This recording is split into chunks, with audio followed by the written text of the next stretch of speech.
கர்த்தருடைய பரிசுத்த நாமத்திற்கு ஸ்தோத்திரம் உண்டாவதாக. அல்லேலூயா. நாம் இந்த நவம்பர் மாதம் 30ஆம் தேதி 2025 வருஷத்திலே செயின்ட் ஆண்ட்ரூஸ் டே, புனித அந்திரேயாவின் திருநாள் என்று சொல்லப்படக்கூடிய இந்த நாளிலே 2025 2026 திருச்சபை ஆண்டில் முதலாவது வரக்கூடிய ஞாயிற்றுக்கிழமை ஆகிய இந்த வருகையின் முதல் நாளிலே நாம் வந்து தேவனை ஆராதிக்கும்படியாய், கர்த்தரை துதிக்கும்படியாய், கர்த்தர் நமக்கு செய்த கிருபைகளுக்காக எல்லாரும் கைகளை தட்டி கர்த்தரை ஸ்தோத்திரம் பண்ணலாம். இந்த 2025-26 திருச்சபை ஆண்டிலே, இறை வழிபாட்டு ஆண்டிலே, திருச்சபை நாட்காட்டி ஆண்டிலே இந்த முதலாவது ஞாயிற்றுக்கிழமை, வருகையின் முதல் ஞாயிற்றுக்கிழமையில், ஃபர்ஸ்ட் சண்டே இந்த அட்வென்ட், இந்த சீசனில் செய்திக்காக தெரிந்து கொள்ளப்பட்ட வேத பகுதி ஆதியாகமம் தொடக்க நூல் 3ஆம் அதிகாரம் 1 முதல் 15 வசனங்களை நாம் வாசிப்போம். நான் வாசிக்கிறேன், நீங்கள் கவனியுங்கள். நான் சமீபத்தில் வாங்கின ஒரு வேத புத்தகம், பழைய புதிய உடன்படிக்கைகள் அடங்கிய வேத புத்தகம். இந்த பைபிளுக்கு என்ன தலைப்பு? பழைய புதிய உடன்படிக்கைகள் அடங்கிய வேத புத்தகம். பீட்டர் பெர்சிவல் மொழிபெயர்ப்பு. இது இங்கிலாந்து முதலிய சர்வதேச வேத சங்கத்தாரின் உத்தரவின்படி மூல பாஷைகளில் இருந்து மொழிபெயர்த்து முந்தின மொழிபெயர்ப்புகளை கொண்டு பரிசீலிக்கப்பட்டிருக்கிறது. Tamil Bible version by reverend doctor Peter Percival, Chennai நகரம் அமெரிக்கன் மிஷன் அச்சுக்கூடத்தில் பதிப்பிக்கப்பட்டது. வருடம் 1860. 1860ஆம் ஆண்டு சென்னையில் அமெரிக்கன் மிஷன் பிரிண்டிங் பிரஸில் அச்சடிக்கப்பட்ட வேத புத்தகம் தற்பொழுது ரீபிரிண்ட், மறுபதிப்பு செய்யப்பட்டிருக்கிறது. அல்லேலூயா. மறுபதிப்பு இந்த 2025. இந்த பைபிளுக்கு என்ன பேருன்னா பரிசுத்த வேதாகமம் அப்படின்னு அவங்க போடல. பழைய ஏற்பாடு புதிய ஏற்பாடு அடங்கிய பரிசுத்த வேதாகமம் அப்படின்னு போடல. அவங்க எப்படி போட்டிருக்கிறாங்க? பழைய புதிய உடன்படிக்கைகள் அடங்கிய வேத புத்தகம், பீட்டர் பெர்சிவல் மொழிபெயர்ப்பு. ரொம்ப நல்லா இருக்குது இந்த மொழிபெயர்ப்பு. ஆனால் திருச்சபையினர் இந்த மொழிபெயர்ப்பை ஒரு பரிசோதனை செய்யப்பட்ட மொழிபெயர்ப்பு என்ற அர்த்தத்திலே இதை அவர்கள் மெஜாரிட்டி கிறிஸ்டியன்ஸு, பெரும்பான்மையான கிறிஸ்தவர்கள் இதை பயன்படுத்தவில்லை. பட் இருந்தாலும் ஒரு வேத ஆராய்ச்சிக்காக இந்த மொழிபெயர்ப்பு பயன்படுகிறது. கர்த்தருக்கு ஸ்தோத்திரம் உண்டாவதாக. முதல் முறையாக சிஎன் பால் மொழிபெயர்த்தார். இரண்டாவதாக பிலிப்பு மெல்கோ என்பவர் மொழிபெயர்த்தார். மூன்றாவது ஃபெப்ரீசியஸ் மொழிபெயர்த்தார். நாலாவது இரேனியஸ் மொழிபெயர்த்தார். அஞ்சாவது தான் இந்த பீட்டர் பெர்சிவல் மொழிபெயர்த்திருக்கிறார். அதற்கு அடுத்தது நாம் வைத்திருக்கக்கூடிய ஹென்றி பவர் மொழிபெயர்க்கப்பட்டது. அதற்கு அடுத்ததாக எல்வி லார்சன் மொழிபெயர்த்தார். அதற்கு அடுத்ததாக மோனகன் மொழிபெயர்ப்பு. அதற்கு அடுத்ததாக ராஜரிகம் மொழிபெயர்ப்பு வந்தது. அதுக்கு அடுத்ததாக இலங்கையில் லகு ஈஸி டு ரீட் வெர்ஷன். NIVயை தமிழில் மொழிபெயர்த்தார்கள். அந்த மொழிபெயர்ப்பு வந்தது. அதோட எல்லாரும் பயன்படுத்தக்கூடிய திருவிவிலியம் பொது மொழிபெயர்ப்பு, திருவிவிலியம் பொது மொழிபெயர்ப்பு, அது கத்தோலிக்கர்கள் சீர்திருத்த சபையார்கள் சேர்ந்து மொழிபெயர்த்தது. ஸோ கர்த்தருக்கு ஸ்தோத்திரம். பல தமிழ் மொழிபெயர்ப்புகளை கர்த்தர் தமிழிலே தந்ததற்காக எல்லாரும் கர்த்தரை ஸ்தோத்திரம் பண்ணலாமா? ஸ்தோத்திரம் ஸ்தோத்திரம் ஸ்தோத்திரம். இந்த மொழிபெயர்ப்பை நான் இன்னும் காசு கொடுத்து வாங்கல. அல்லேலூயா. நான் இந்த மாதத்தில் எப்படியாவது இந்த மொழிபெயர்ப்புக்கு, இந்த பைபிளுக்கு நான் பணம் கொடுத்தாகும். 1500 ரூபாய். அந்த மோரியா ஊழியங்களில் தொடர்புடைய சகோதரி மெர்லின் அவர்களுக்கு ஃபோன் செய்து இந்த வேத புத்தகத்தை வாங்க கர்த்தர் உதவி செய்தார். அவங்க எனக்காக உத்தரவாதம் கொடுத்து இந்த பைபிளை வாங்கி கொடுத்துருக்குறாங்க. பாஸ்டருக்கு ஏதாவது காணிக்க வந்தால் அவர் விரைவில் இந்த பைபிளுக்கான பணத்தை கொடுப்பார் என்று அவர்கள் சொல்லியிருக்கிறார்கள். அதை சீக்கிரமாய் கொடுக்க கர்த்தர் உதவி செய்யும்படியாக எல்லாரும் கைகளை தட்டி ஆண்டவர். ரொம்ப பெரிய பைபிள், தூக்கவே முடியும். பழைய புதிய உடன்படிக்கைகள் அடங்கிய வேத புத்தகம், பீட்டர் பெர்சிவல் மொழிபெயர்ப்பு. அல்லேலூயா. ஸோ நம்ம வச்சிருக்கிற பைபிள் பேர் பவர் மொழிபெயர்ப்பு, ஹென்றி பவர் மொழிபெயர்ப்பு. இந்த மொழிபெயர்ப்புக்கு என்ன பேருன்னா பழைய புதிய உடன்படிக்கைகள் அடங்கிய வேத புத்தகம், பீட்டர் பெர்சிவல் மொழிபெயர்ப்பு, 1860. ஸ்தோத்திரம். இதிலிருந்து ஆதியாகமம் 3ஆம் அதிகாரம் 1 முதல் ஒரு 15 வசனங்களை வாசிக்கலாம். நீங்கள் கவனியுங்கள், நான் வாசிக்கிறேன். இந்த 3ஆம் அதிகாரத்தில் இருக்கிற வசனத்துக்கு அந்த பீட்டர் பெர்சிவல் அந்த 3ஆம் அதிகாரத்தில் என்னென்ன டாபிக்கு கவர் ஆகுறதுன்னு அவர் கொடுத்துருக்கிறார். அல்லேலூயா. இந்த பைபிளுடைய சிறப்பு. ஒவ்வொரு அதிகாரம் ஆரம்பிக்கும் போதும் அந்த அதிகாரத்தை நம்ம எப்படி பிரிக்கலாம்? அல்லேலூயா. அந்த அதிகாரத்தில் இருக்கக்கூடிய கண்டென்ட் அனாலிசிஸ். அந்த 3ஆம் அதிகாரத்தில் இருக்கக்கூடிய எத்தனை வசனம் இருக்கு? 3ஆம் அதிகாரத்தில் 3ஆம் அதிகாரத்தில் 24 வசனம் இருக்குது.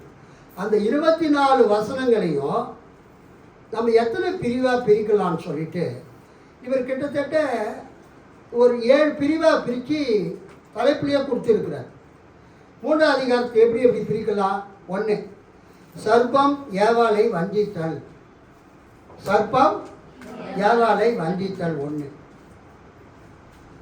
அதில் மனிதர் பாவம் செய்தல். சர்ப்பம் ஏவாளை வஞ்சித்தல்ல 1. 2வது மனிதர் பாவம் செய்தல். 3வது தேவன் சர்ப்பத்தை சபித்தல். தேவன் சர்ப்பத்தை சபித்தல். 4வது இங்கதான் நீங்க கவனிக்கணும். 4வது ரட்சகரை வாக்குத்தத்தம் செய்தல். ஒரு அல்லேலூயா சொல்லாமா?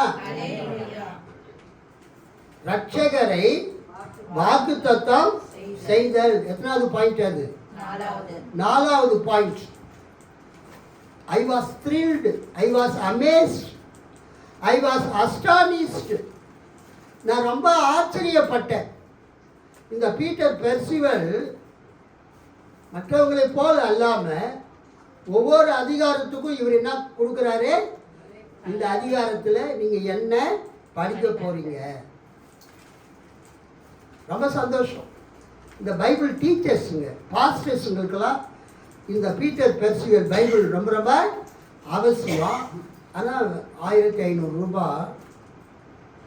நம்ம பைபிள் 300 ரூபாய் 350 ரூபாய் கிடைக்குது. பழைய திருப்புதல் திரு விவிலியம் பொது மொழிபெயர்ப்பு அதே 350 ரூபாய் 400 ரூபாய் 500 ரூபாய் கிடைக்குது. ஆனால் இது 1500 ரூபாய்.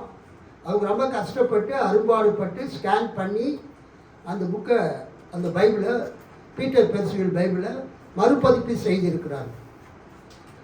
நீங்கள் விருப்பப்பட்டவங்க இந்த பைபிளை நீங்கள் வாங்கிக்கணும். அது அவைலபிளாக இருக்குதான்னு தெரியல, நான் வேணால் கேட்டு சொல்கிறேன் உங்களுக்கு. தேங்க்யூ. 4வது குறிப்பு 3ஆம் அதிகாரத்தில் இரட்சகரை வாக்கு தத்தம் செய்தல். God promised a savior. Hallelujah. God promised a savior in the garden of Eden. மனிதன் பாவம் செய்த பிறகு ஆதியாகமம் 3ஆவது அதிகாரம் 15ஆம் வசனத்தில் தேவன் ஒரு இரட்சகரை என்ன பண்றாரு? வாக்கு தத்தம் செய்கிறார். இரட்சகரை வாக்கு தத்தம் செய்தல். 4. 5வது, ஆண்டவர் ஸ்திரீ புருஷர்களை சபித்தல். பாவம் செய்த ஏவாளையும் ஆதாமையும் ஆணையும் பெண்ணையும் சிருஷ்டித்தல் போட்டிருக்கலாம். ஆதாம் ஏவாளை சபித்தல் போட்டிருக்கலாம். ஆனால் இங்கே பீட்டர் பெர்சிவல் எப்படி எழுதியிருக்கிறாரு? ஸ்திரீ புருஷர்களை சபித்தல். ஏன் ஸ்திரீ பேர் ஃபர்ஸ்ட் வருதுன்னா, முதலாவது பாவம் செஞ்சது யாரு? ஸ்திரீ தான். அதனால தான் ஆதாமும் என்ன பண்ணிட்டான்? நம்ம மனைவி இல்லாமல் நம்ம தனியாக இருக்க முடியாது, அவன் தப்பு பண்ணாலும் பரவாயில்லை, நம்மளும் சேர்ந்து தப்பு பண்ணிடுவோன்னு அவன் தப்பு பண்ணிட்டான்.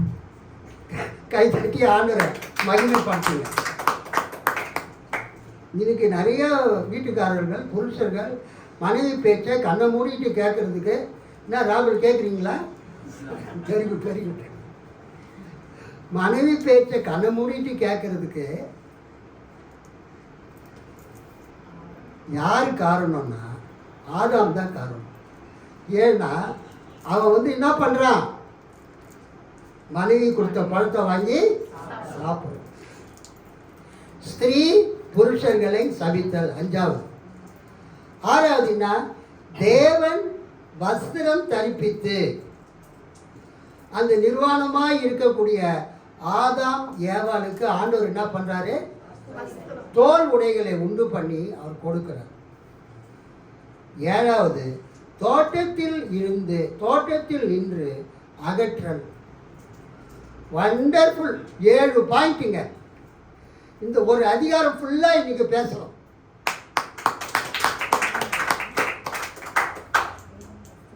என்னுடைய வேதாம கல்லூரி மாணவர்கள்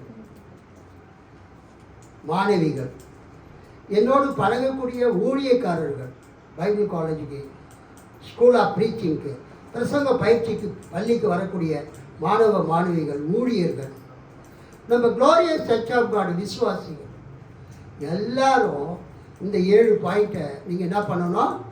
நல்லா தெரிஞ்சுக்கணும். அல்லேலூயா. இப்போ நம்ம வாசிக்கலாம், கவனிங்க. இந்த தமிழ் பழைய காலத்து தமிழே நீங்கள் கவனிங்க. ஃபஸ்ட்டு இந்த பைபிளில் இந்த பீட்டர் பெர்சிவல் தேவன் என்ற வார்த்தையை முதலாக பயன்படுத்துகிறார். நம்ம பைபிளில் ஆதியிலே தேவன் வானத்தையும் பூமியில் சிருஷ்டித்தார் தானே இருக்குது. சீகன் பால்கு, அந்த ஃபெப்ரிஷியஸ் அவங்களாம் மொழிபெயர்த்த பைபிளில் தேவன் என்ற வார்த்தையை பயன்படுத்தவே இல்லை. தேவன் என்ற வார்த்தை இந்துக்களுக்கு 3 கோடிய 30 லட்சம் தெய்வங்கள் இருக்குது, தேவர்கள் இருக்குது. அந்த தேவர்களில் ஒருவர் போல தான் இயேசு என்ற அர்த்தத்தில் தான் அவங்க தேவன் என்ற வார்த்தையை பயன்படுத்தினார் ஆறுமுக நாவலர் மூலமாக. ஆக்சுவலாக பைபிளில் வந்த முதல் வார்த்தை என்னன்னா சர்வேஸ்வரன். அல்லேலூயா. சர்வேஸ்வரன், பராபரன், கடவுள், இதுதான் நல்ல வார்த்தை. ஆனால் இந்த பவர் மொழிபெயர்ப்பை நம்ம பயன்படுத்தி கடவுளுக்கு நம்ம என்ன பேரை வச்சுட்டோம்? தேவன் வச்சுட்டோம். தேவன் என்று சொன்னாவே அது கிறிஸ்துவ கடவுள் ஆயிடுச்சு. இந்த தேவன் என்ற வார்த்தையை முதலாக பைபிளில் பயன்படுத்தினவர் யாருங்க? Peter Percival 1860.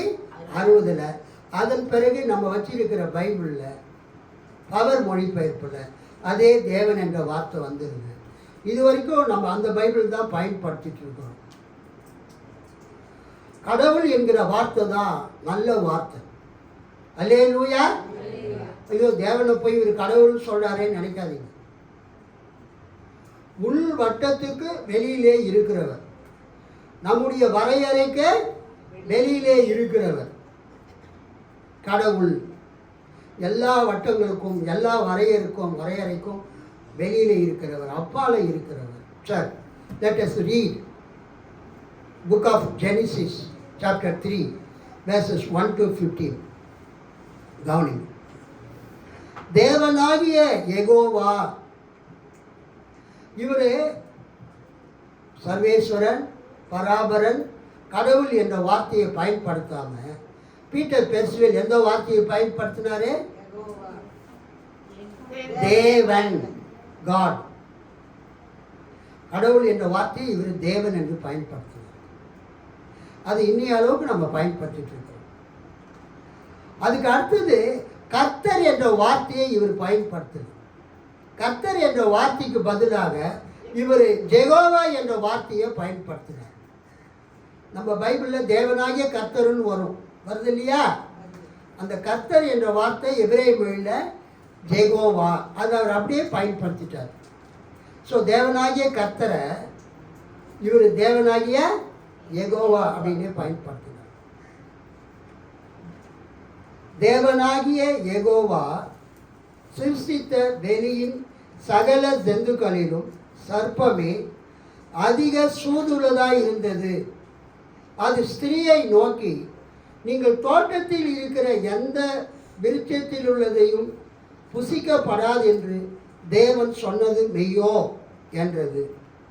சர்ப்பத்துடனே ஸ்திரீ, தோட்டத்தில் உள்ள விருட்ச கனிகளை நாங்கள் புசிக்கலாம், தோட்டத்தின் மத்தியில் இருக்கிற விருட்சத்தை சுட்டி நீங்கள் மரியாதிருக்க வேண்டியில் அது கனியை புசிக்கவும் படாது, தொடவும் கூடாது என்று தேவன் விளக்கினார் என்று சொல்ல, சர்ப்பம் ஸ்திரீயை நோக்கி, நீங்கள் மரிக்கவே மாட்டீர்கள்.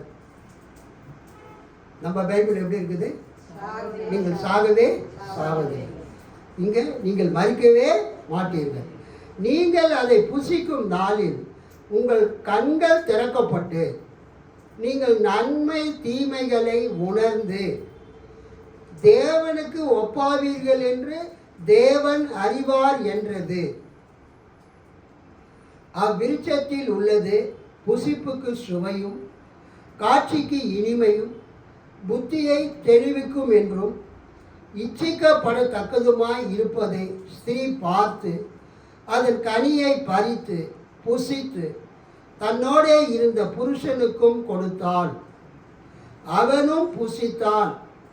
அவர்கள் இருவருடைய கண்களும் திறக்கப்பட்டன. அல்லேலூயா. அவனும் புசித்தான், அதன் கனியை பறித்து புசித்து தன்னோடு இருந்த புருஷனுக்கும் கொடுத்தான், அவனும் புசித்தான். அவர்கள் இருவருடைய கண்களும் திறக்கப்பட்டன. அப்பொழுது அவர்கள் தாங்கள் நிர்வாணிகள் என்று அறிந்து அத்தி இலைகளை தைத்து தங்களுக்கு அரை கச்சைகளாக தரித்து கொண்டார்கள். பகலில் குளிர்காற்று வீசுகையில் தோட்டத்தில் உலாவி வரும் தேவனாகிய யெகோவாவின் சத்தத்தை கேட்டார்கள். ஆதாமும் அவன் மனைவியும் தேவனாகிய யெகோவாவின் சன்னிதானத்துக்கு விலகி தோட்டத்தின் விருட்சங்களுக்குள்ளே ஒளித்து கொண்டார்கள். தேவனாகிய யெகோவா ஆதாமே என்று கூப்பிட்டு, நீ எங்கே இருக்கிறாய் என்று சொல்ல, அவன் தோட்டத்தில் உமது சத்தத்தை கேட்டு நான் நிர்வாணியாய் இருக்கிறதினால் பயந்து ஒளித்து கொண்டேன் என்றான். நீ நிர்வாணி என்று உனக்கு அறிவித்தவர் யார்? புசிக்கப்படாது என்று நான் விலக்கின விருட்சத்தில் உள்ளதை புசித்தாயா என்று சொல்ல, ஆதாம் என்னுடனே இருக்கும்படி நீ தந்த ஸ்திரீ அவ்விருட்சத்தில் உள்ளதை எனக்கு தந்தால் நான் புசித்தேன் என்றான். தேவனாகிய யெகோவா ஸ்திரீயை நோக்கி, நீ இப்படி செய்தது என்ன என்றார். அதற்கு ஸ்திரீ, சர்ப்பம் என்னை வந்தித்ததினால் நான் புசித்தேன் என்றாள். தேவனாகிய யெகோவா சர்ப்பத்துடனே, நீ இதை செய்தபடியால் நாட்டு மிருகங்கள் எவற்றிலும் வெளியிலுள்ள சகல ஜந்துக்களிலும் சபிக்கப்பட்டு நீ சீவிக்கும் நாளெல்லாம் வயிற்றினால் ஊர்ந்து மண்ணை தின்பாய். உனக்கும் இந்த ஸ்திரீக்கும் உன் சந்ததிக்கும் இவள் சந்ததிக்கும் பகை உண்டாக்குவேன். அவர் உன் தலையை நறுக்குவார். அவர் உன் தலையை நறுக்குவார். நசுக்குவார் நம்ம பைபிள் இருக்குது. இவங்க அவர் தலையை நறுக்குவார். நீ அவருடைய குதிங்காலை கொத்துவாய் என்று சொன்னார். ஒரு அல்லேலூயா சொல்லாமா? ஜெபிப்போம். ஆண்டவரே, எங்களோடு பேசும். உமது வார்த்தையை நாங்கள் புரிந்து கொள்ள எங்கள் மனக்கண்களை பிரகாசிக்க பண்ணுகிறோம். இயேசுவின் மூலம் ஜெபிக்கிறோம் நல்ல பிதாவே, ஆமென். கர்த்தருக்கு ஸ்தோத்திரம் உண்டாவதாக. இந்த நவம்பர் மாதம் 30ஆம் தேதிக்கு என்ன பெயர் என்றால் செயின்ட் ஆண்ட்ரூஸ் டே என்று பெயர். புனித அந்திரேயாவின் திருநாள். இயேசுவினுடைய சீடர்கள் பேதுரு, யாக்கோபு, யோவான், அவங்க இயேசுவோடு எப்பொழுதுமே நெருங்கி இருக்கிறவர்கள். அதுக்கு அடுத்ததாக செகண்ட் லைன் லீடர்ஸில் இந்த அந்திரேயா, பிலிப்பு, இந்த பர்தலோமேயு இவங்கெல்லாம் வருவாங்க. அல்லேலூயா. எப்பொழுதுமே ஒரு சபை அப்படின்னா பாஸ்டர் கூட நெருங்கி இருக்கிறவங்க அவங்க இன்னர் சர்க்கிள் லீடர்ஸ்னு பேர். பாஸ்டரோட நெருக்கமாக இருக்கிறவங்க. அவங்களுக்கு அடுத்தபடியாக இருக்கிறவங்க செகண்ட் லைன் லீடர்ஸ். பொதுவாக பாஸ்டரோடு இருக்கிறவங்க, சபையின் தலைவரோடு இருக்கிறவங்க, அவங்க தான் அதிகமாக ஸ்டேஜிலெல்லாம் நீங்கள் பார்க்க முடியும். அல்லேலூயா. மற்றவங்களாம் பின்னால் தான் இருப்பாங்க. இயேசுவுக்கு 12 சீடர்கள் இருந்தாலும் இயேசு கூட எப்போதுமே இருந்தவங்க யாருன்னா பேதுரு, யாக்கோபு, யோவான். ஆனால் அந்த பேதுருனுடைய சகோதரனாகிய அந்திரேயா, இன்னும் சொல்லப்போனால் அந்த பேதுருவையே இயேசுகிட்ட கூட்டிகிட்டு போனது யாரு? அந்திரேயா தான். அல்லேலூயா. கர்த்தருக்கு ஸ்தோத்திரம். அந்த அந்திரேயாவும் பிலிப்புவும் 2ஆம் கட்ட தலைவர்கள். அவங்க ஸ்டேஜில் நிற்க மாட்டாங்க, ஆனால் இயேசுவின் ஊழியத்துக்கு தேவையான எல்லா வேலையும் செய்வாங்க. ஒரு தடவை திரளான ஜனங்க வந்துட்டாங்க, அவங்களுக்கு சாப்பாடு கொடுக்கணும். அப்போ ஆண்டவர் பிலிப்பு பார்த்து கேட்குறாரு, இவர்களுக்கு போஜனம் எப்படி கொடுக்கலாம்?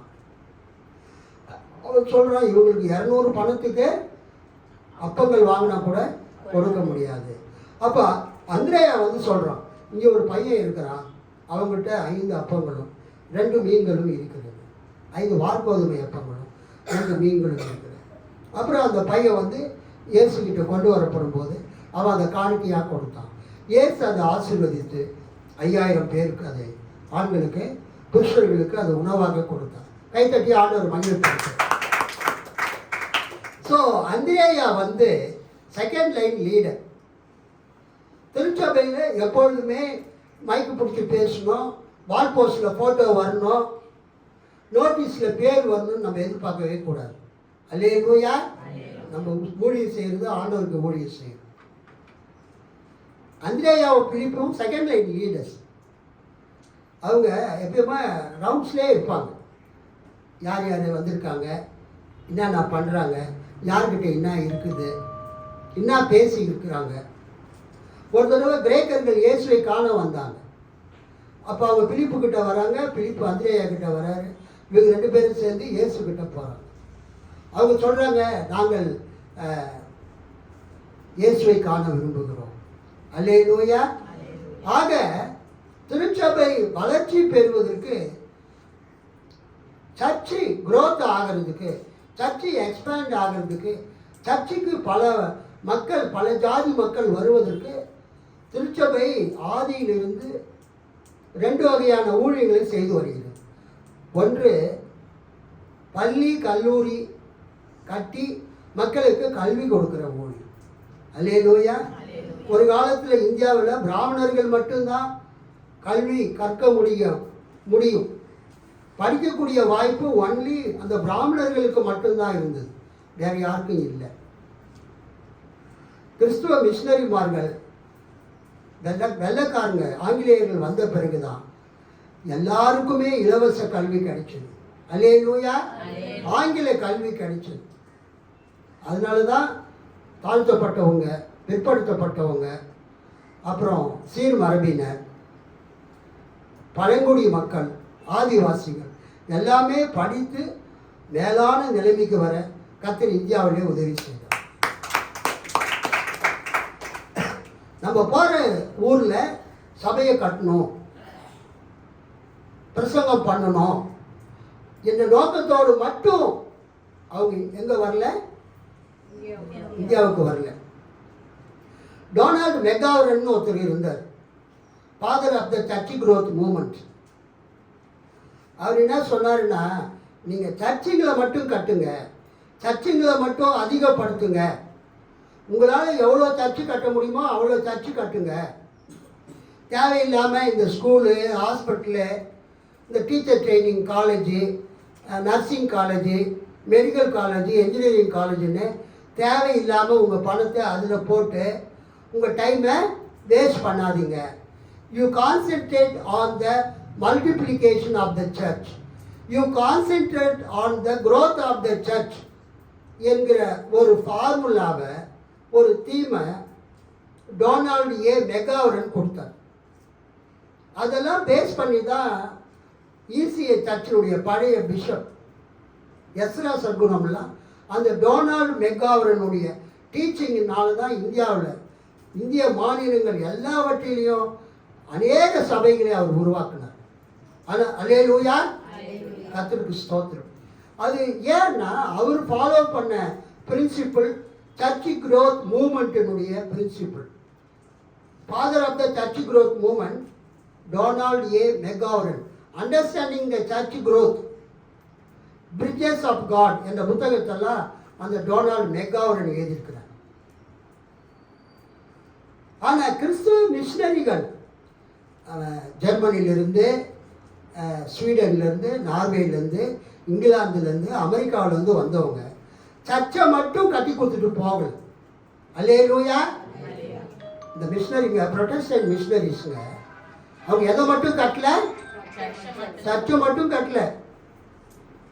சர்ச்சை மட்டும் கட்டி கொடுத்துட்டு இருந்தால் நம்ம அல்லேலூயா ஸ்தோத்திரம் தான் போட்டு உட்காந்துட்டு இருப்போம். இன்னைக்கு நம்ம நல்லா படித்து சமுதாயத்தில் ஒரு மேலான நிலையில் இருக்கிறதுக்கு நம்முடைய மிஷினரிமார்கள் காரணம்.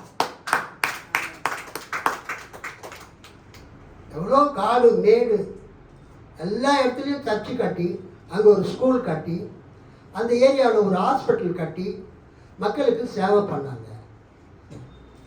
Serving the humanity through education and hospitals. மனித சமுதாயத்துக்கு கல்வியின் மூலமாகவும் மருத்துவமனையின் மூலமாகவும் அவங்க சேவை செய்து வருகிறார்கள். அதை நம்ம மறக்கவே கூடாது.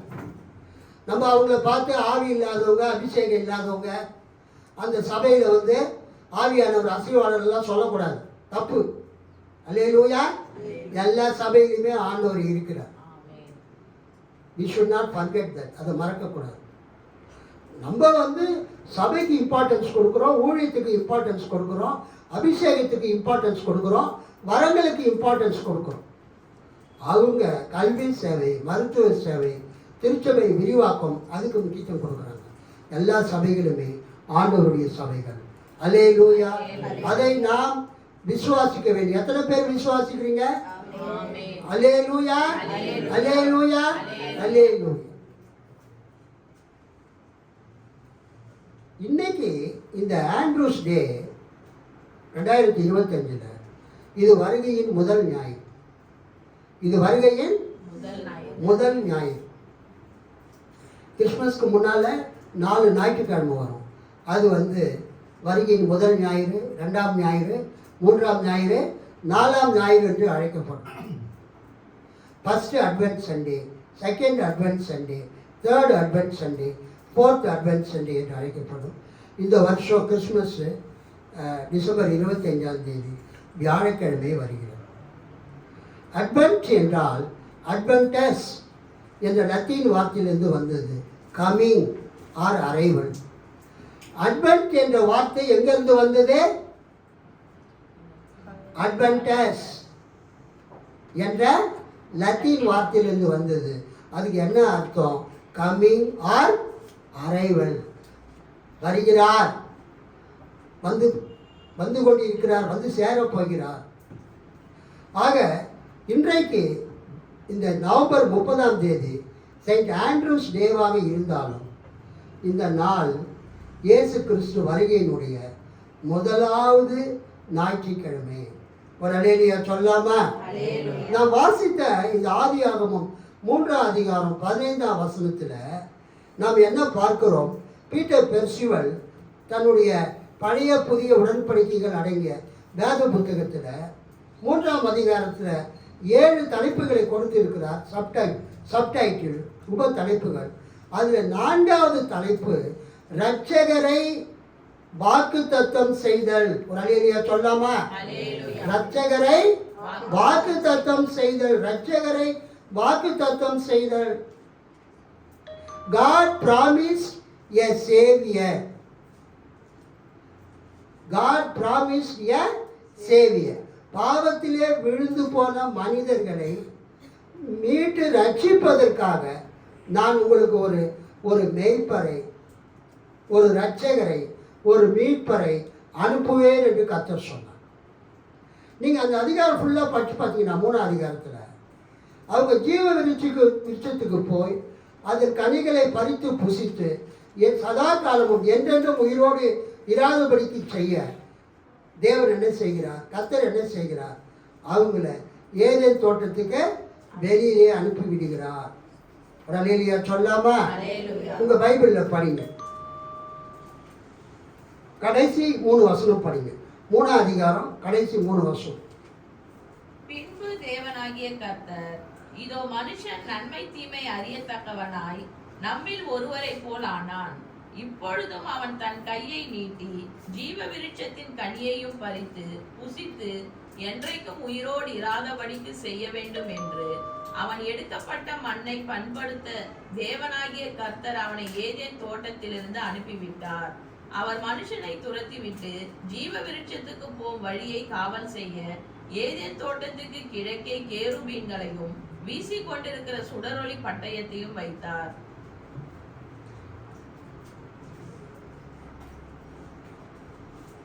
தேவனாகிய யெகோவா அவனை ஏதேன் தோட்டத்தில் நின்றோம் அகற்றிவிட்டார். அவர் மனிதனை அகற்றி சீவ விருட்சத்துக்கு போகும் வழியை காவல் செய்ய ஏதேனின் தோட்டத்துக்கு கிழக்கே சுலாவி ஜொலிக்கிற, அதாவது ஜொலித்து கொண்டே சுற்றி கொண்டிருக்கிற சுடரொளி பட்டயங்கள், ஏதேன் தோட்டத்துக்கு கிழக்கே சுலாவி ஜொலிக்கிற அக்னி கட்கத்தையும் கெரூபிகளையும் வைத்தார். அல்லேலூயா, அல்லேலூயா. மனிதன் பாவம் செய்ததுனால என்ன ஏற்பட்டது என்றால், தேவனால் அவங்களுக்கு கொடுக்கப்பட்ட ஏதேன் தோட்டத்தை விட்டு அவங்க அகற்றப்பட்டாங்க. அல்லேலூயா.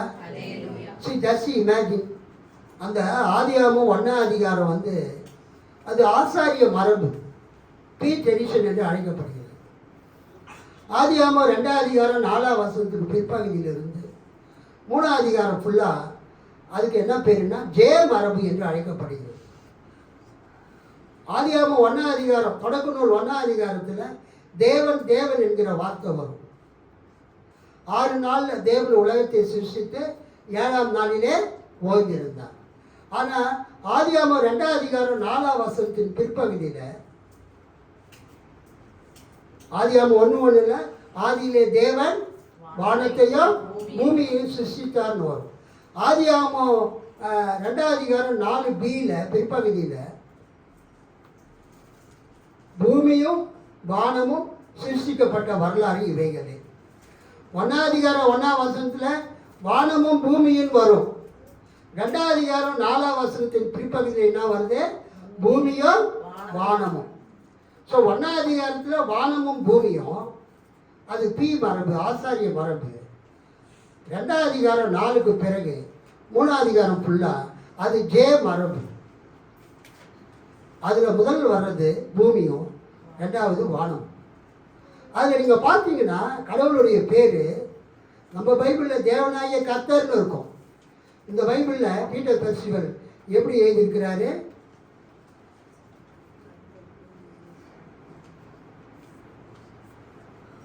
அவர் எதை யூஸ் பண்ணியிருக்கிறாரு?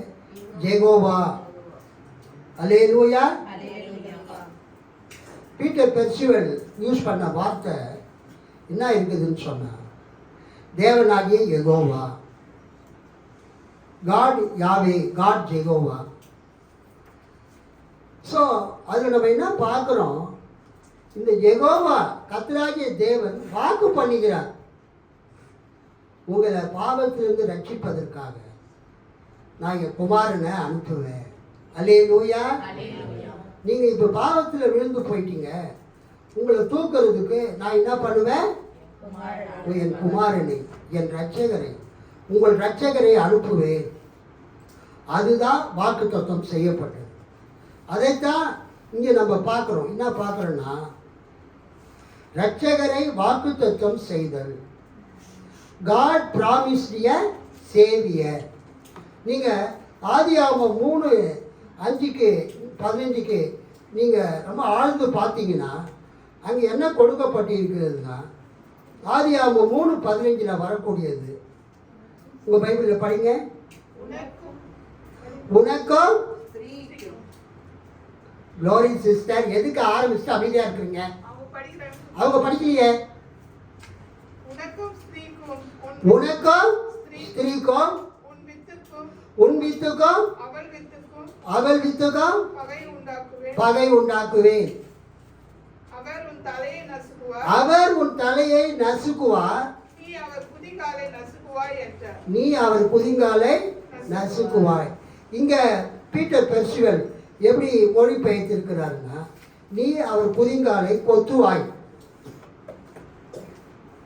அவர் உன் தலையை நறுக்குவார் அல்லது நசுக்குவார், நீ அவருடைய குதிங்காலை கொத்துவாய். நம்ம சொல்ற வார்த்தை, நீ அவர் மக்களை கடிக்கும் போது பாம்பு கொத்துதுன்னு சொல்றாங்க, அது பாம்பு கடிக்குதுன்னு சொல்றாங்க. எதை யூஸ் பண்றாங்க? பொதுவாக சொல்றது பாம்பு கடிச்சிருச்சு. ஸோ அந்த கடித்தல், கொத்துதல், அப்புறம் நசுக்குதல், இதெல்லாம் ஒவ்வொரு மொழிபெயர்ப்பில் வருது. இந்த ஆதியாகமம் 3:15 உனக்கும் ஸ்திரீக்கும் உன் வித்துக்கும் அவள் வித்துக்கும் பகை உண்டாக்குவேன், அவர் உன் தலையை நசுக்குவார், நீ அவர் குதிங்காலை நசுக்குவார். இயேசுவினுடைய கைகளிலும் கால்களிலும் சிலுவையில் ஆணி அடித்தாங்க. அல்லேலூயா. நசுக்கப்பட்டது. இயேசு சிலுவையில் தொங்கும்போது அந்த பாம்பினுடைய சர்ப்பத்தை, தலையை, சாத்தானுடைய தலையை அவர் நசுக்கினார்.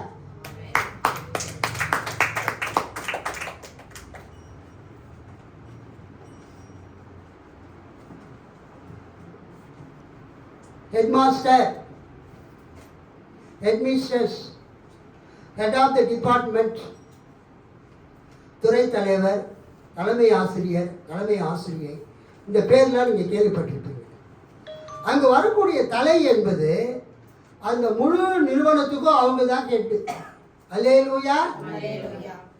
இயேசு சிலுவையில் தொங்கும்போது சாத்தானுடைய தலையை நசுக்குவார்னா என்ன அர்த்தம்னா, சாத்தானுடைய அதிகாரம், சாத்தானுடைய ஆளுகை, சாத்தானுடைய வல்லமை எல்லாவற்றையும் இயேசு எங்கே நசுக்குவார்? சிலுவையில் நசுக்குவார். கைத்தட்டி ஆண்டவர் மகிமைப்படுத்தலாமா? இயேசுவை தேவன் மீட்பராக, இரட்சகராக அனுப்புவேன் என்று ஆதியாகமம் 3:15 சொல்லப்பட்ட அந்த வாக்கு தத்துவம் சிலுவையிலே நிறைவேறினது. இயேசு சிலுவையிலே தொங்கின பொழுது, ரத்தத்தை சிந்தின பொழுது சாத்தானுடைய தலையை நசுக்கினார். இதுக்கு என்ன பேருனா முதலாவது அறிவிக்கப்பட்ட நற்செய்தி. இந்த ஆதியாகமம் 3:15க்கு என்ன விளக்கம்? ஆமா, தேவனாலே இயேசுவின் வருகையை குறித்து, இயேசுவின் பிறப்பை குறித்து, ஏதேன் தோட்டத்திலே ஆதாமுக்கும் ஏவாளுக்கும் அந்த சர்ப்பத்தை பார்த்து தேவன் சொன்ன முதலாவது நற்செய்தி என்னவென்றால், உனக்கும் ஸ்திரீக்கும், உன் வித்துக்கும் அவள் வித்துக்கும் பகை உண்டாக்குவேன். அவர் உன் தலையை நசுக்குவார், நீ அவர் குதிகாலை நசுக்குவார். First proclaimed gospel. இந்த உலகத்தில் முதலாவது அறிவிக்கப்பட்ட நற்செய்தி ஆதியாகமம் 3:17. அது லத்தீன் மொழியில் புரோட்டோ இவாஞ்சலியம். புரோட்டோ இவாஞ்சலியம் என்ற வார்த்தைக்கு என்ன அர்த்தம்னா முதலாவது அறிவிக்கப்பட்ட நற்செய்தி. இயேசு ஸ்திரீயின் வித்தாக பரிசுத்த ஆவியானவர் மூலமாக கன்னி மரியாளின் வயிற்றில் உருவாகி இந்த உலகத்தில் பிறந்து அவர் சிலுவையிலே தொங்கும்போது சாத்தானை அவர் சிலுவையில் சிந்தின ரத்தத்தினால சாத்தானுடைய தலையை நசுக்குவார். அல்லேலூயா சொல்லாமா? கர்த்தருக்கு ஸ்தோத்திரம். இதை பற்றி பேராயர் ஞானாபரணம் ஜான்சன் கிட்ட ஒரு தடவை நான் பேசிட்டு இருந்தேன். ஞானாபரணம் ஜான்சன் இறந்து எத்தனையோ வருஷம் ஆச்சு. இருந்தாலும் நான் அவர்கிட்ட பேசக்கூடிய வாய்ப்புகள் எனக்கு பல தடவை கிடைச்சிருக்குது. அப்போ எந்த கேள்வி கேட்டாலும் அவர் பதில் சொல்வார். எந்த கேள்வி கேட்டாலும் அது மாதிரி ஆள் தான் இன்னைக்கு இல்லை. அவ்வளோ பெரிய ஞானி. நேராக கேட்டாலும் பதில் சொல்வார், ஃபோனில் கேட்டாலும் பதில் சொல்வார். ஒரு நல்ல பேராயர், TLCனுடைய 9ஆம் பேராயர் ஞானாபரணம் ஜான்சன். அவங்க மனைவி இன்றைக்கும் ஈவா மரியா ஜான்சன் அவருடைய பணியை தொடர்ந்து செய்து வருகிறாங்க. அவங்க சகோதரி டாக்டர் சாந்தி ஜூப்ளி அம்மையாரும் அந்த பணியை தொடர்றாங்க. நான் ஞானாபரணம் ஜான்சன் கிட்ட என்ன கேள்வி கேட்டேன்னா, ஐயா ஒரு டவுட்டு, ஆண்டவர் அந்த ஆதியாகமம் 3ஆம் அதிகாரம் அந்த கடைசி வசனத்தில் ஏதேன் தோட்டத்தை விட்டு அந்த ஆதாம் ஏவாளை வெளியே அனுப்பிவிட்டு ஏதேன் தோட்டத்தை வாசலை மூடி அந்த வாசலை பாதுகாக்கிறதுக்கு சுடரொளி பட்டயங்களையும் கேருபீன்கள் என்ற தேவதூதர்களையும் வைத்தார்னு இருக்குது.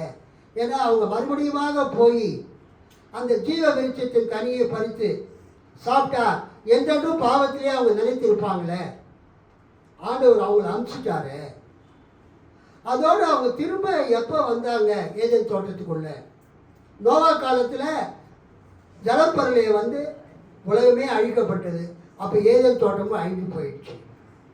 அப்போ மனிதர்கள் அந்த ஏதேன் தோட்டத்துக்குள்ள மறுபடியுமாக சென்று, அல்லேலூயா, மனிதர்கள் அந்த மறுபடியுமாக ஏதேன் தோட்டத்தில் சென்று அந்த ஜீவ விருட்சத்தினுடைய கனியை எப்படி பறித்து சாப்பிடுறது, அதை பற்றி பைபிளில் போடப்படலையே. எனக்கு ரொம்ப கவலையாக இருக்குது. நான் சண்டே ஸ்கூல் படிக்கும் போதுல இருந்து இந்த கேள்வி எனக்கு இருந்துக்கிட்டே இருக்கு. ஆதாம் ஏவாளை எங்கே அனுப்பிச்சிட்டாரு? ஏதேன் தோட்டத்தை விட்டு வெளியே அனுப்பிச்சிட்டாரு. அவங்க மீண்டும் உள்ளே போகாதபடிக்கு கேருபீன்களையும் வீசு கொண்டிருக்கிற சுடரொளி பட்டயங்களையும் வச்சுட்டாரு. அப்போ மனிதர்கள் மறுபடியுமா ஏதேன் தோட்டத்துக்குள்ள போய் அந்த ஜீவ வெளிச்சத்தின் கனியை பறித்து சாப்பிட முடியாதா? இப்போ ஏதேன் தோட்டம் தான் அழிஞ்சு போயிடுச்சே, இப்போ ஏதேன் தோட்டம் எங்கே இருக்குது? அந்த ஜீவ வெளிச்சத்தின் கனியை பறித்து எப்படி சாப்பிட்றது அப்படின்னு நான் கேட்டேன். அது ரொம்ப அழகான ஒரு பதில் சொன்னேன். அது நான் ஃபேஸ்புக்கில் கூட போட்டிருக்கிறேன், நான் வாசிக்கிறேன், கவனிங்க. கிறிஸ்து பிறப்பின் முக்கியத்துவம், the importance of the birth of Christ. இயேசு ஏன் இந்த உலகத்திலே பிறந்தார்? முக்கியத்துவம் என்ன? இயேசு பிறந்ததுனால ஏதேன் தோட்டத்தின் வாசல் மூடப்பட்டது. ஆனால் அந்த ஏதேன் தோட்டத்தில் இருந்த ஜீவ விருட்சம் இன்னைக்கு பரலோகத்தில் பரதீசில் அந்த ஜீவ விருட்சம் இருக்கிறது. அல்லேலூயா. So ஜீவ விருட்சம் shifted to the paradise in heaven. பரலோகத்தில் இருக்கக்கூடிய அந்த பரதீசிலே இந்த ஜீவ விருட்சம் இன்னைக்கும் இருக்கிறது. அந்த கதவுகள் நமக்காக ஆண்டவர் திறந்து வைத்திருக்கிறார். கைத்தட்டி ஆண்டவர் மகிழ்ப்படுத்தலாம். அந்த பரலோகத்துக்கு போய் அந்த பரதேசுக்கு போய் அந்த ஜீவ விருட்சத்தின் கனியை நாம் என்ன செய்ய முடியும்? புசிக்க முடியும். ஆதியாகமம் 3:24 பாருங்க. அவர் மனுஷனை துரத்தி விட்டு ஜீவ விருட்சத்துக்கு போகும் வழியை காவல் செய்ய ஏதேன் தோட்டத்துக்கு கிழக்கே கேருபீன்களையும் வீசிக்கொண்டிருக்கிற சுடரொளி பட்டயத்தையும் வைத்தார். ஆதியாகமம் 3:24. மனிதன் பாவத்தில் வீழ்ந்த போது ஏதேன் தோட்டத்தை விட்டு தேவனால் வெளியே துரத்தப்பட்டான். இது ஏதோ உலக சிருஷ்டியின் போது ஏதேன் தோட்டத்தில் ஒரு முறை நிகழ்ந்த நிகழ்வு என்று நாம் நினைக்கக்கூடாது. மனிதர்களாகிய நாம் பாவம் செய்யும் போது திரும்ப திரும்ப நடைபெறும் நிகழ்வு இதுவாகும். எப்போதெல்லாம் நம்ம பாவம் செய்கிறோமோ அப்போதெல்லாம் நாம் என்ன செய்கிறோம்? ஏதேன் தோட்டத்தை விட்டு வெளியேற்றப்படுகிறோம். பாவத்தில் இருக்கிறவங்க நிரந்தரமாக அந்த ஏதேன் தோட்டத்தை விட்டு அகற்றப்பட்டு இருக்கிறாங்க. ஏதேன் என்றால் இன்பம். ஏதேன் என்ற வார்த்தைக்கு என்ன அர்த்தம்? இன்பம், மகிழ்ச்சி, டிலைட் ஆர் பிளஷர் என்று பொருள். நாம் பாவம் செய்யும் போது தேவன் இன்பம், மகிழ்ச்சி என்ற ஏதேன் தோட்டத்தை விட்டு நம்மை வெளியே தள்ளி நாம் அதனுள் பிரவேசிக்க முடியாதபடிக்கு அந்த தோட்டத்திற்கு காவலை ஏற்படுத்தி விடுகிறார். இந்த அழகிய ஏதேன் தோட்டத்துக்குள் மறுபடியும் மனிதர்கள் உள்ளே பிரவேசிக்க முடியாதா? யார்தான் இந்த அடைக்கப்பட்ட வாசலை திறந்து விடுவார் என்பதே இன்றைக்கு மனிதர்கள் கேட்கும் கேள்வியாகும். அல்லேலூயா. எல்லா மனிதர்களுடைய இதயத்திலும் ஒரு கேள்வி இருக்கு. ஆதாம் ஏவாள் கர்த்தருடைய கற்பனையை மீறி அந்த நன்மை தீமை அறியத்தக்க விருட்சத்தின் கனியை பறித்து புசித்து தோட்டத்தை விட்டு வெளியே தள்ளப்பட்டாங்க. அவங்க கண்கள் திறக்கப்பட்டது. அவங்க நிர்வாணிகளாக இருக்கிறாங்க. அப்போ ஆண்டவர் ஒரு ஆட்டை அடித்து தோல் உடைகளை உண்டு பண்ணி ஆதாமுக்கும் ஏவாளுக்கும் நிர்வாணத்தை மூடுவதற்கு கொடுத்தார். அல்லேலூயா. அது மட்டும் இல்லாமல் அந்த நிலத்தை கொத்துவதற்கு ஆண்டவர் அவங்கள தோட்டத்தை விட்டு வெளியே அனுப்பிச்சிட்டார். கேட்டை க்ளோஸ் பண்ணிட்டார். கேருபீன்களையும் சுடரொளி வீசி கொண்டிருக்கிற சுடரொளி பட்டயங்களையும் ஆண்டவர் அங்கே நிறுத்திட்டார். திரும்ப அந்த ஏதேன் தோட்டத்துக்குள்ள நம்ம எப்படி போகிறோம்? ஞானாபரணம் ஜான்சன் ஐயா அவர்களிடம் இதை பற்றி பேசி கொண்டிருந்த போது அவர் நிக்கோலஸ் ஹெர்மன் 1480 முதல் 1561 வரை வாழ்ந்தவர் என்ற ஜெர்மானிய கவிஞர் தாம் எழுதியுள்ள ஞானப்பாட்டில் இந்த கேள்விக்கு பதிலை எழுதியுள்ளார் என்றார். ஞானாபரணம் ஜான்சன் பிஷப் என்ன பண்ணார்னா, நான் கேட்ட கேள்விக்கு உடனே பதில் சொன்னார். அல்லேலூயா. நீ கேட்ட கேள்விக்கு தம்பி பதில் எங்கே இருக்குதுன்னா, நம்ம லுத்தரன் சபை பாமாலை 23 அல்லது சிஎல்எஸ் பாமாலை 63 இந்த நிக்கோலஸ் ஹெர்மன் எழுதின அந்த ஒரு பாட்டு இருக்குது. பாமாலை 8வது சரணம் 7வது சரணம். நல்லா கவனிங்க. திரும்ப பரதீசுக்கு வழி திறந்து போம், கேருபின் காவல் வாங்கிற்று அல்லது நீங்கிற்று, மகிழ்ந்து பாடுவோம் என்பதே அப்பாடல் வரிகளாகும். அந்த நிக்கோலஸ் ஹெர்மன் என்ன எழுதியிருக்கிறாரு? இயேசு இந்த உலகத்துல பிறந்ததினால அல்லேலூயா அல்லேலூயா. ஆதியாகமம் 3:15 தேவன் ஜெகோவா தேவனாய கர்த்தர் வாக்கு பண்றார், I will send you a savior. I will send you a redeemer. நான் ஒரு இரட்சகரை, ஒரு மீட்பரை நான் இந்த உலகத்திற்கு அனுப்புவேன். அல்லேலூயா. என்னுடைய குமாரனையே நான் அனுப்புவேன். அவர் ஸ்திரீயின் வித்தாக இந்த உலகத்தில் பிறப்பார். அவர் சாத்தானுடைய தலையை நசுக்குவார். சாத்தானும் திரும்ப அவர் காலை நசுக்கும். ஆனா சாத்தானுடைய தலை நசுக்கப்பட்ட பிறகு, சாத்தானுடைய வல்லமை நசுக்கப்பட்ட பிறகு, சாத்தானுடைய அதிகாரம் எடுக்கப்பட்ட பிறகு சாத்தானால் செயல்பட முடியாது. ஒரு பாம்பு எவ்வளவு பெரிய பாம்பா இருந்தாலும் எதை நசுக்குவோம்? நம்ம தலையை நசுக்கணும் பாம்பு அடிக்கும்போது. ஏன்னா தலையில தான் விஷம் இருக்குது, தலையில தான் பல்லு இருக்குது. அதை அடித்து நசுக்கி அதை நெருப்பில் போட்டாதான் நம்ம ஆத்மா சாந்தி அடையும். அது வரைக்கும் நமக்கு தூக்கமே வராது. இந்த வேலையை கர்த்தராகிய இயேசு சிலுவையிலே செய்தார். அல்லேலூயா சொல்லுங்க. எவ்வளவு மகிழ்ச்சியான செய்தி இது. அல்லேலூயா. சாத்தானின் தலையை நசுக்குவே, அவர் நசுக்குவார் என்ற வார்த்தை முதலாவது அறிவிக்கப்பட்ட நற்செய்தி. ஃபர்ஸ்ட் ப்ரொக்ளைம்டு சுவிசேஷம், முதலாவது அறிவிக்கப்பட்ட நற்செய்தி. பழைய ஏற்பாட்டில் வரும் ஏதேனும், புதிய ஏற்பாட்டில் வரும் பரதீசம் ஒரே பொருளுடைய வார்த்தையாகும். பரதீசு என்ற வார்த்தையின் பொருள் வேலி அடைக்கப்பட்ட தோட்டம், வால்டு கார்டன். ஏதேனிலிருந்து இருந்த ஜீவ விருட்சம் தற்போது பரதீசில் இருக்கிறது. நல்லா கவனிங்க, ஜீவ விருட்சத்திற்கு போகும் வழி தற்போது அடைக்கப்பட்டிருக்கவில்லை. ஆதியாகமத்தில் 3ஆம் அதிகாரத்தில் கடைசி வசனங்களில் ஏதேன் தோட்டத்துக்கு போகிற வழி அடைக்கப்பட்டது.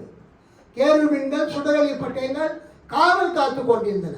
ஆதாமும் ஏவாளும் தோட்டத்தை விட்டு வெளியே அனுப்பப்பட்டாங்க. அவங்க போய் ஜீவ விருட்சத்தின் அந்த கனியை பறித்து சாப்பிட முடியும். ஆனால் இப்போ என்ன பார்க்குறோம்? ஜீவ விருட்சத்திற்கு போகும் வழி தற்போது அடைக்கப்பட்டிருக்கவில்லை, அது திறக்கப்பட்டிருக்கிறது. அல்லேலூயா. தற்போது ஏதேன் தோட்டம் பரலோகத்தில் இருக்கிறது. அது பரதீசு என்று அழைக்கப்படுகிறது. அங்கு தேவனுடைய அந்த நகரத்திலே, அவருடைய சிம்மாசனத்துக்கு அருகிலே அந்த ஜீவ விருட்சம் இருக்கிறது. ஏதேன் தோட்டத்தில் மூடப்பட்ட கதவுகளை தேவன் இயேசு கிறிஸ்துவை கொண்டு திறந்தார். அல்லேலூயா. Who opened the closed doors of the garden of Eden? அடைக்கப்பட்ட அந்த ஏதேன் தோட்டத்தின் கதவுகளை யார் திறந்தது? இயேசு கிறிஸ்து.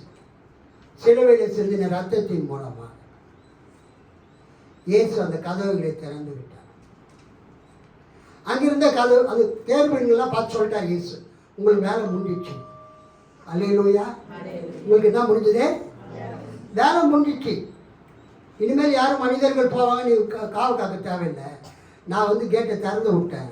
இனிமேல் மனிதர்கள் பரதீசுக்குள்ள, பரலோகத்துக்குள்ள வரணும் நான் விரும்புகிறேன். கேருபீன்களின் காவல் அகன்றது. இயேசு இந்த உலகத்தில் மீட்பராக பிறந்ததால், சிலுவையில் மரித்து பாவ மன்னிப்பை ஏற்படுத்தியதால் பரதீசுக்குள் நுழைய அனைவருக்கும் தேவன் பாக்கியம் அளித்துள்ளார். அல்லேலூயா. நீங்கள் இனிமேல் சர்ச்சுக்கு வாங்கன்னு யாரும் கூப்பிட தேவை. பரலோகத்துக்கு வாங்க, பரதீசுக்கு வாங்க. இயேசு உங்களுக்காக பரதீசின் கதவுகளை திறந்து வைத்திருக்கிறார். பரதீசிலே இயேசு ஜீவ விருட்சத்தை வைத்திருக்கிறார். நீங்கள் அந்த கனியை பறித்து புசியுங்க.